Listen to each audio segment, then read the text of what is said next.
y'all. Good Sunday afternoon.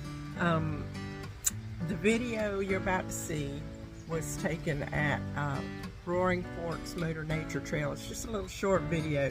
It's just outside of Gatlinburg. If you've never had a chance to go see it, it's really a treat. It always has been every time we've been.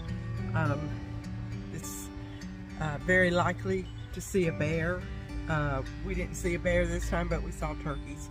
But I talked Popeye into going on a short little nature hike that was behind one of the cabins, and it's a beautiful little trail, so I hope you enjoy it. But if you ever get a chance and you're in Gatlinburg or close by, try going on the Roaring Forks Motor Nature Trail. If you're older, you don't even have to get out of the car to enjoy it, but there are several trails on it that go to waterfalls and different scenery, so you know, just take an opportunity and go see it if you get a chance, especially in the fall. Beautiful. Hope you enjoyed the video.